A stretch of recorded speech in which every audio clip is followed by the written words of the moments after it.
masyarakat Indonesia tahu keindahan alam Pulau Bali, meski hanya lewat gambar atau cerita dari orang yang pernah datang ke sana. Bahkan nama Bali di mata wisatawan mancanegara pun lebih terkenal daripada nama Indonesia sendiri.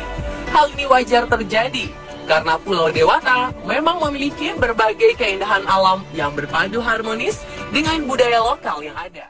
Kita semua tahu, mayoritas masyarakat Bali memeluk agama Hindu. Hal ini tercermin dalam berbagai upacara dan adat istiadat di kehidupan sehari-hari. Namun, di antara pemeluk agama Hindu, terselip penganut Katolik dan mereka bergandengan erat hingga kini menjalani aspek kehidupan serta berbaur mempertahankan tradisi yang ada. Salah satu penganut agama Kristen Katolik pertama di Pulau Dewata terletak di Banjar Tuka, Desa Dalung, desa pertama di Bali yang memeluk agama Kristen Katolik.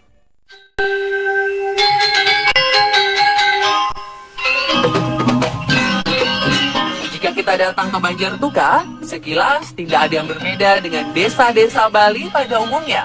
Namun faktanya, ternyata mayoritas warga desa di sini memeluk agama Kristen Katolik. Gereja Katolik Tritunggal Maha Kudus Tuka yang telah berkembang sampai saat ini berawal dari pertemuan Imadia Brunong Panregi dan Iwayan Deblok Panrosa, dua pemuda asli Banjar Tuka, dengan Pastor Karsten SVD di sebuah rumah di Jalan Kepundung, Denpasar pada bulan November 1935. Kuatnya budaya Bali dalam sanubari mereka membuat tradisi Bali yang melekat pada kehidupan umat tetap terjaga dan dipertahankan dengan bijaksana sampai sekarang. Mereka masih menjadi orang Bali yang utuh, tetapi beriman Kristen Katolik secara penuh. Banjar Tuka memiliki arti yang sangat khusus bagi kehadiran gereja Katolik di Bali, karena dari kampung inilah cikal bakal umat Katolik hadir di Bali. Gereja menjadi saksi sejarah perkembangan agama Kristen Katolik di Bali adalah Gereja Katolik Paroki Tritunggal Maha Kudus Tuka. Gereja ini berbentuk salib dengan konsep seperti wantilan, yaitu bangunan khas Bali yang berfungsi sebagai tempat berkumpul. Nah, karena kita di Bali, kita ambil aja bangunan model Bali, yaitu sebuah wantilan. Bentuknya kalau lihat dari atas, dasarnya itu berupa salib. Tapi karena umatnya makin lama makin banyak, maka di samping-samping, kiri kanan, ditambah lagi emper. Ya, tadi ini emper itu. Emper kiri kanan. Kekhasan gereja terlihat dengan adanya salib di puncak atap dan pintu masuk utamanya. Gereja ini diberkati pada tanggal 14 Februari 1987. Gereja ini merupakan gereja Katolik pertama yang dibangun di Bali. Sehubungan dengan peristiwa dan sejarah, gereja ini mendapat julukan The Bethlehem of Bali yang diberikan oleh sastrawan Bali I Gusti Panji Tisna. Sebenarnya gereja pertama yang dibangun berada tepat di sebelah gereja Katolik Tuka yang sekarang. Peletakan batu pertama saat pendirian gereja perdana di Tuka ini dilakukan tanggal 12 Juli 1936. Dan pada tanggal 14 Februari 1937, gereja ini diresmikan oleh Monsignor Abraham dari Michigan City, Amerika Serikat. Karena umatnya semakin banyak, maka didirikanlah bangunan yang lebih besar seperti sekarang ini. Berbeda dengan bangunan gereja pada umumnya, arsitektur tradisional Bali sangat melekat di gereja ini. Menariknya lagi, pintu utama yang terdapat di depan gereja hanya akan dibuka pada hari-hari tertentu saja, yaitu ketika ada perayaan atau upacara-upacara keagamaan yang dilakukan oleh umat Katolik Tuka. Begitu pula ruang suci yang ada di dalam gereja. Pintu ruang suci ini pun dibuka pada saat ibadah atau misa saja. Gedung gereja yang berbentuk wantilan ini memiliki sisi-sisi yang terbuka dan atap bertingkat. Bali sangat melekat pada bangunan gereja yang bisa kita lihat dari ornamen-ornamen ukirannya.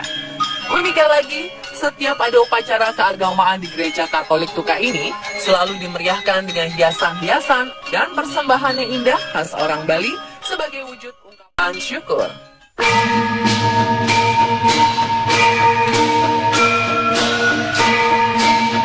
Siapa yang tidak tahu gamelan? Alat musik tradisional ini mempunyai irama tersendiri yang membuat jatuh cinta para penikmatnya. Di Pulau Dewata, kita banyak menemukan alunan gamelan indah yang dimainkan oleh orang Bali dalam mengiringi upacara adat istiadat setempat. Begitu juga di Banjartuka, meskipun agama mayoritas mereka Kristen Katolik, tetapi tetap mereka adalah orang asli Bali. Budaya menabuh gamelan pun sudah melekat di kehidupan mereka dan akan tetap selalu dilestarikan dengan cara mengenalkan gamelan ke anak cucu mereka. Namun yang membedakan gamelan di sini, khususnya di gereja Katolik Tuka ini adalah gamelan digunakan untuk mengiringi lagu-lagu khusus rohani yang dilantunkan saat upacara keagamaan saja.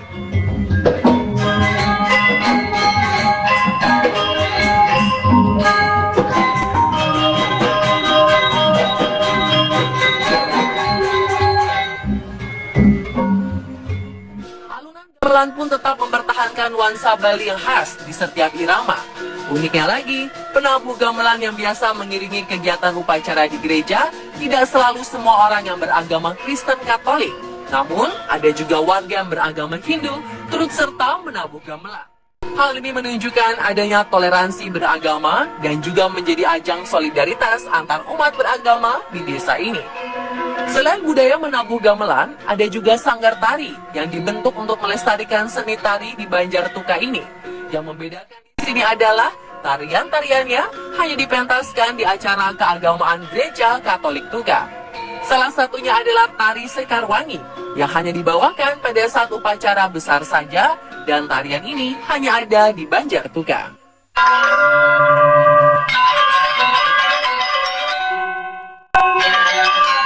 Salah satu daya tarik tersendiri dalam menyambut Hari Raya Natal di Banjartuka ini adalah mereka juga melakukan tradisi nampah. Sebelum Hari Raya, kalau di Bali ada namanya Hari Penampahan. Penampahan, nampah itu artinya memotong. Apa yang dipotong? Biasanya babi. Jadi ada hari sebelum hari H-nya adalah penampahan. Kalau Natal tanggal 25, tanggal 24 adalah penampahan. Tradisi ini merupakan kegiatan memotong babi yang biasanya dilakukan 1 hari sebelum perayaan Hari Natal. Dalam menyelenggarakan kegiatan nampah di Tuka, umat Nasrani Gereja Katolik Tritunggal Maha Kudus bersama-sama menabung dalam jangka waktu 1 tahun. Pelaksanaannya pun dilakukan secara gotong royong. Setelah semuanya selesai, mereka membawa pulang daging dan memasaknya di rumah. Tidak sampai di situ saja, hasil masakan yang diolah tadi kemudian dibagikan ke tetangga-tetangga mereka, khususnya beragama Hindu. Kegiatan membagikan makanan ini disebut tradisi ngejot. Tradisi-tradisi ini sudah dilakukan secara turun-temurun dan sudah ada sejak zaman dulu.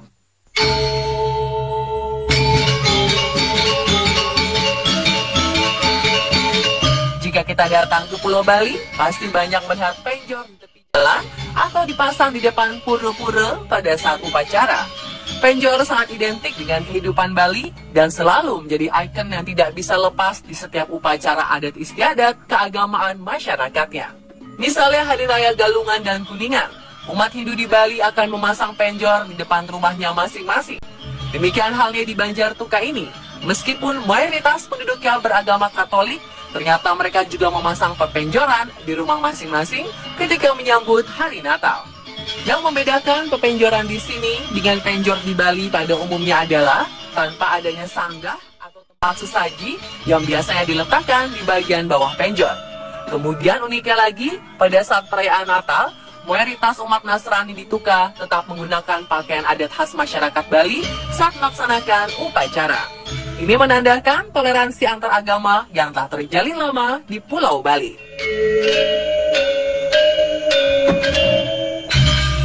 Pemirsa, itulah keunikan-keunikan yang ada di Banjartuka versi on the spot.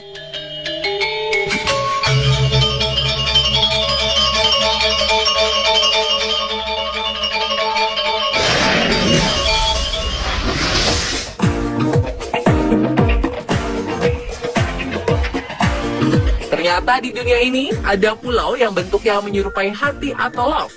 Ada pula